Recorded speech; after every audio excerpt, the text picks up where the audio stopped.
Yo les Corbac, alors je vous ai déjà parlé de cette chaîne que j'aime beaucoup qui s'appelle Parole de philosophe. Alors il y a, je sais pas si c'était aujourd'hui, hier, enfin dans les jours voilà, qui ont précédé, il y a une vidéo qui est sortie sur un philosophe que je ne connaissais pas du tout et sur un thème philosophique que par contre je connaissais un petit peu ou disons je pensais le connaître.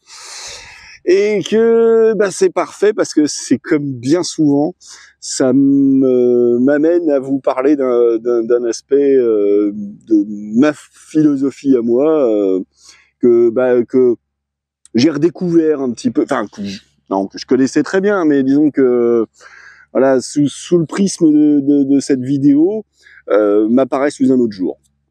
Et du coup, j'espère réussir à vous emmener vers une idée que j'ai en tête depuis un moment, que j'essaye de mettre en lumière depuis un moment, quand je vous raconte mes conneries. Donc la vidéo, ça parlait du philosophe Pyrrhon et du scepticisme. Alors le scepticisme autant au sens philosophique. Alors je vais pas vous refaire le pitch de la vidéo, mais non, d'ailleurs je vous conseille de la regarder, c'est très intéressant. Enfin, Parole de philosophe, c'est vraiment une chaîne que j'apprécie beaucoup.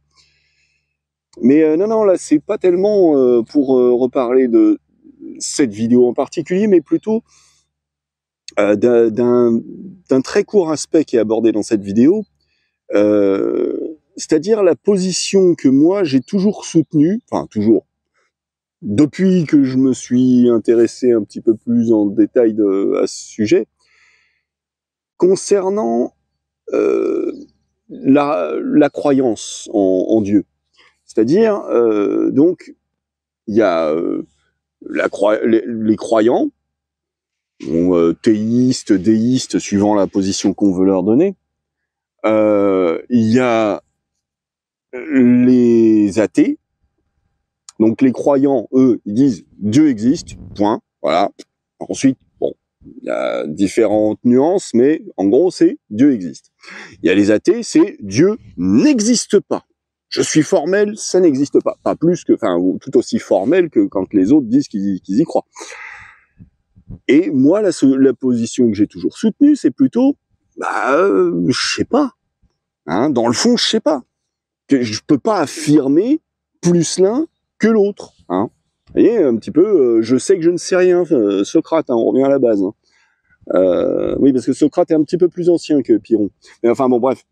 Regardez la vidéo, vous verrez, c'est très intéressant. Et donc, voilà, moi, ma position, ça a toujours été, je sais que je ne sais rien. Je suis agnostique parce que je peux pas affirmer plus l'un que l'autre. Alors ensuite, les athées, et je vous avais déjà parlé d'une chaîne qui s'appelle Parole de, non pas Parole de philosophe, je suis con, un irréductible athée, voilà.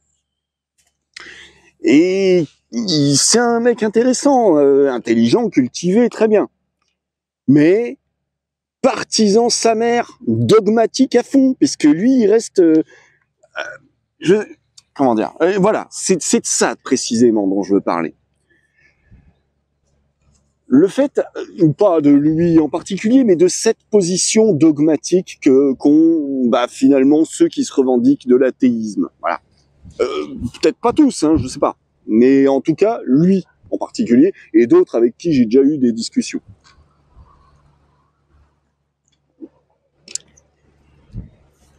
Et justement, c'est ce que je veux mettre en lumière, c'est vraiment l'imbécilité, selon moi, de cette position trop dogmatique, que ce soit par rapport à ce sujet-là ou plus généralement par rapport à un peu toute notre vision du monde.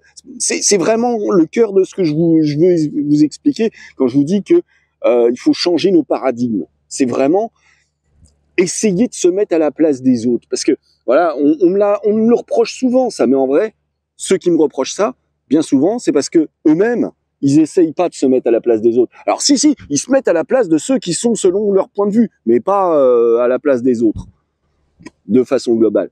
Bref, j'en reviens à mon sujet. Pour les athées, donc, y a cette position de dire, mais regardez, si on s'en réfère à leur propre livre, hein, que ce soit la Bible, que ce soit le Coran, n'importe lequel, regardez, dans la Bible, dans la Genèse, dans le Coran, pareil, il est écrit ça, et bah on sait aujourd'hui scientifiquement que c'est pas vrai. Et donc, voilà, c'est net, clair, net, précis. Et dans un sens, ils ont raison. Et encore une fois, ça rejoint tellement la position philosophique du scepticisme qui est exprimée par Piron. Enfin bref. Dans un sens, ils ont raison. Hein? Sauf que, objection, votre honneur. Il y a quand même un petit détail qui permet de relativiser par rapport à ça.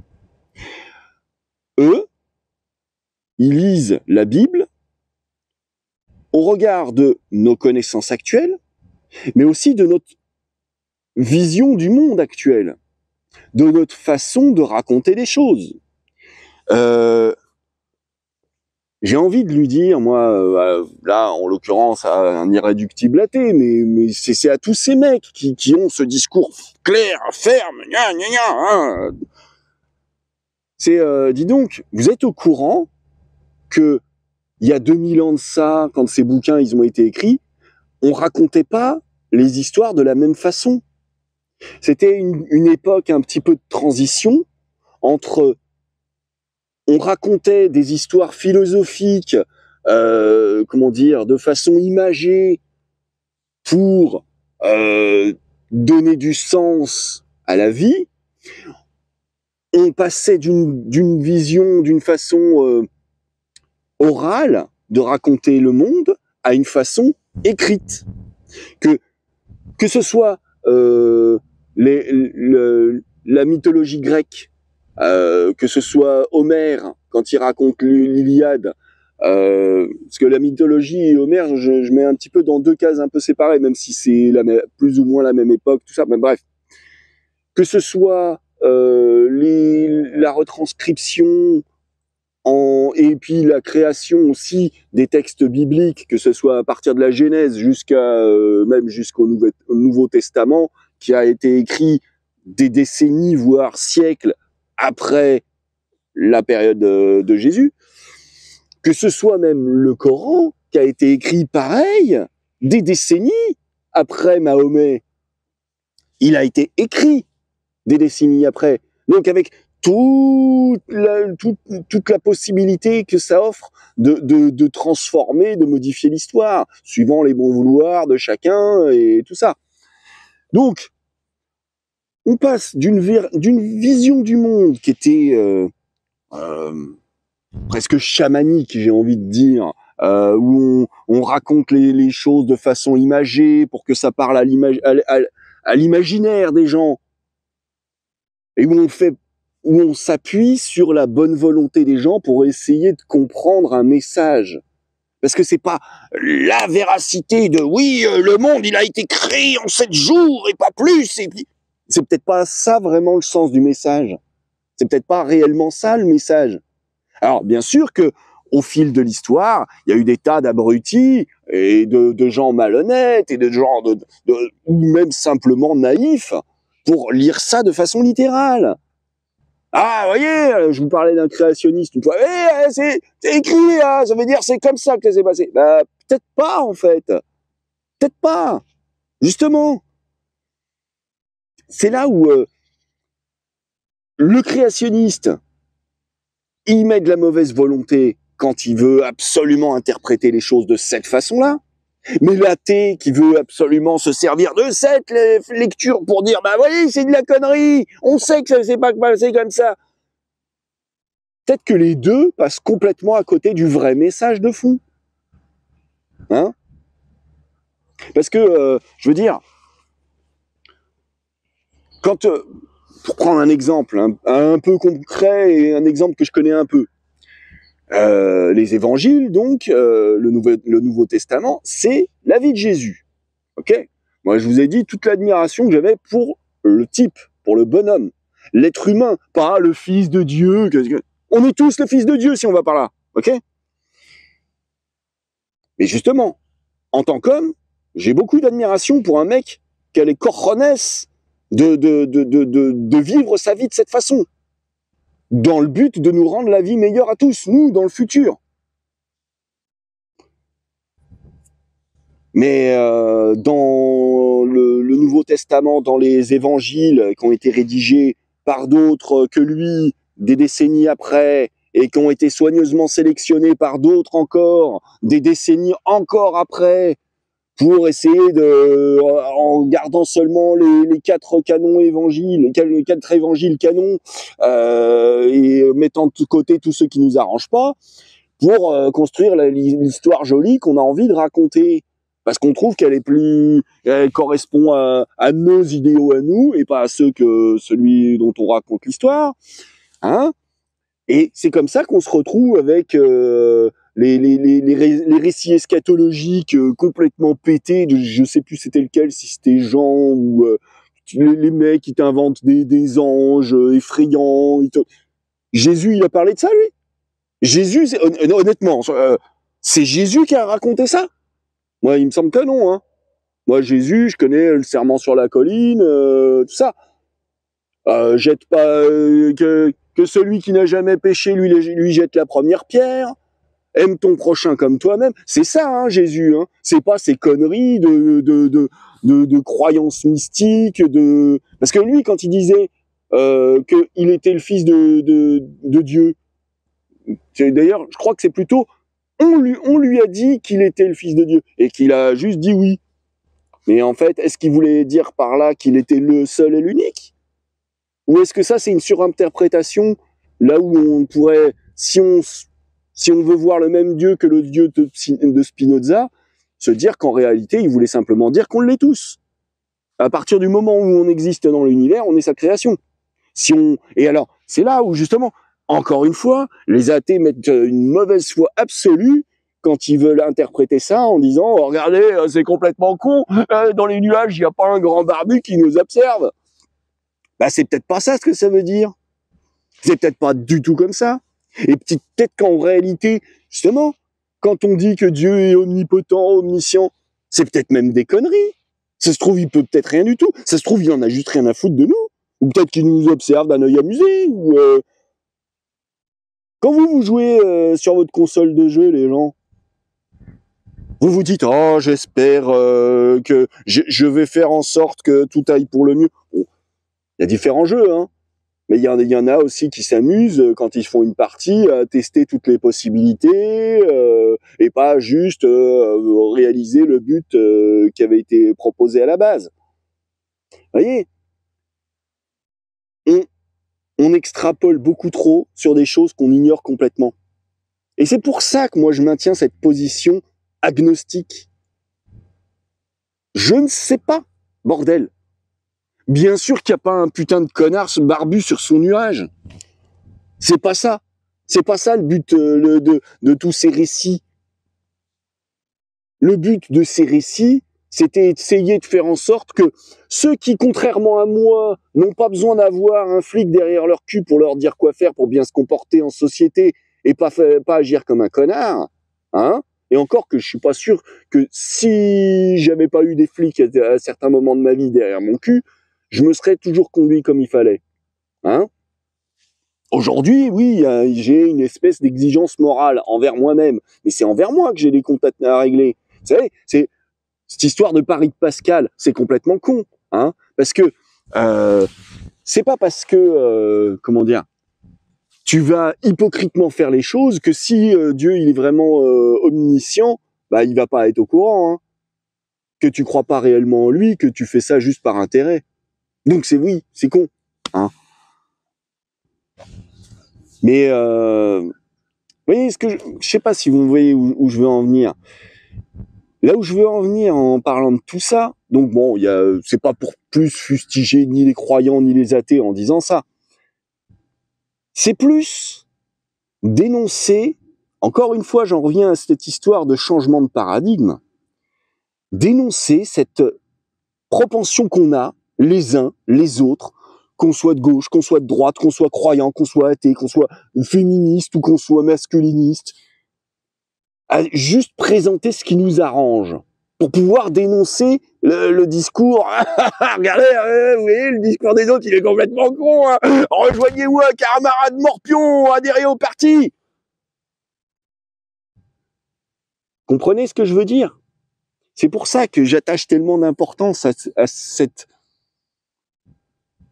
démarche intellectuelle d'essayer de coller le plus possible à la vérité, et surtout de s'extraire de ces mensonges qu'on se raconte à soi-même, de ces mensonges qu'on raconte aux autres. Je vous parle de ces petits storytelling qu'on essaye de faire croire aux autres pour se rendre plus beau, meilleur et chevalier blanc si possible. Vous voyez? Eh ben, c'est exactement la même chose qui se passe quand l'athée, l'irréductible athée, il essaye de ridiculiser, de faire ce qu'on appelle en scepticisme, enfin en zététique, un homme de paille. Regardez, vous voyez, c'est complètement con, mais ils ont dit ça et puis en fait c'est pas vrai. Bah oui, mais peut-être parce que aussi tu mets de la mauvaise volonté pour essayer de déformer absolument les propos des autres, pour leur faire dire ce qu'ils disent pas forcément. Ou alors, si on veut les lire au pied de la lettre. C'est comme, je sais plus si j'en avais parlé de ça. C'est comme la différence entre l'esprit de la loi et la loi à la lettre. Ah bah si, j'en avais parlé, je crois que c'était à propos de l'affaire de Atéchué. Dans la loi, il est écrit à la virgule près que t'as le droit de faire ça, t'as pas le droit de faire ça. Ah bah mince, il y a un nouveau cas de figure qui se présente. Alors on voit bien que c'est malhonnête et que c'était un oubli de la loi. Bon bah on va le rajouter. Ça c'est la loi à la lettre. Sauf que l'esprit de la loi c'est c'est malhonnête. Même si effectivement c'était pas précisé, tu sais que c'était malhonnête. Tu savais en le faisant que c'était malhonnête. C'est pour ça que t'as traficoté avec la réalité pour faire comme si t'avais le droit de le faire. Alors bien sûr, tu profites de ce qu'on appelle un vide juridique. Mais tu savais que c'était malhonnête. Ça, c'est l'esprit de la loi. Vous voyez la différence entre les deux? Alors, ah ouais, mais alors, on est dans un état de droit, alors comment on fait pour, dans les faits? Eh ben, c'est là où, justement, le juge devrait être libre de choisir par rapport à ça. Mais il devrait aussi être responsable. Parce que si lui, il fait preuve de mauvaise foi, qui justement, qui se sert de sa position dominante pour abuser de son pouvoir, là, il se rend coupable. Vous voyez? C'est pour ça que c'est toute cette société qui est mal faite. C'est tout parce que justement, on a, comment dire, comme j'expliquais à propos du mensonge, le bénéfice du doute. Voilà. Le menteur profite du bénéfice que lui accorde le doute. Ah non, non, non, moi, monsieur l'agent, j'ai rien fait, hein. Ah bon. Bon, bah, ok. Circuler. Et justement, si ça payait d'être honnête, peut-être que les gens seraient plus enclins à être honnêtes. Mais ce qui paye, c'est justement profiter du bénéfice du doute. C'est raconter un bobard. Si ça passe, ça passe. Bon, si t'es grillé, t'es grillé. Mais si ça passe, ça passe. Donc t'es avantagé par rapport à celui qui va reconnaître ses torts. Vous voyez? C'est pour ça que moi ça me rend malade toutes ces conneries. Parce que finalement, c'est en ça qu'on est tous globalement responsables et coupables de cet état de fait, de cette situation. Parce qu'on accepte ces règles du jeu. On accepte de filouter quand ça nous est permis. Parce que j'ai profité d'avoir un piston grâce à mes connaissances, grâce à un tel, grâce à mon petit mensonge. Ah, c'est un petit mensonge. Bah non, c'est un mensonge. Il n'y a pas de petit, il n'y a pas de gros, c'est un mensonge. Hein? Ouais, mais bon, faut bien raconter aux gosses que le Père Noël, il va passer. Non, pourquoi il faudrait? Pour leur faire accepter que le monde, il est fait de mensonges. Voilà. Donc, Bon, je sais pas si c'était très clair, tout ce que... Oui, je pense que quand même dans l'ensemble, vous avez compris où je voulais en venir par rapport à ces histoires de que ce soit les athées, les croyants et tout ça. Cette vision du scepticisme aussi. Vraiment, je vous conseille d'aller la regarder, cette vidéo de Paroles de philosophe. Il est vraiment très bon, lui. J'aime beaucoup. Et moi, encore une fois, je ne connaissais absolument pas Piron, et je me suis vraiment bien reconnu dans des tas d'aspects qui étaient abordés dans cette vidéo. Voilà, moi, j'en démords pas à chaque fois. Je me rends compte que tel Monsieur Jourdain qui faisait de la prose sans le savoir, j'ai toujours été un philosophe sans le savoir. Enfin bon, bref, tant mieux, tant mieux. Ça veut dire que moi, ça me conforte dans l'idée que je vais dans la bonne direction, puisque vraiment, visiblement, d'autres avant, bien avant, pensaient déjà plus ou moins la même chose que moi. Alors, je suis pas toujours raccord avec tout, mais moi, force est de constater que je suis assez fier. Bordel, j'ai le droit de constater que je vais dans une direction qui me semble honnête et juste. Voilà. Bon, allez. Je crois que j'ai dit à peu près tout ce que je voulais sur ce sujet-là. Bon, je vais éviter de déblatérer des conneries, juste histoire de me ventiler les gencives. Ça fait sécher la bouche. Allez, ciao les gens.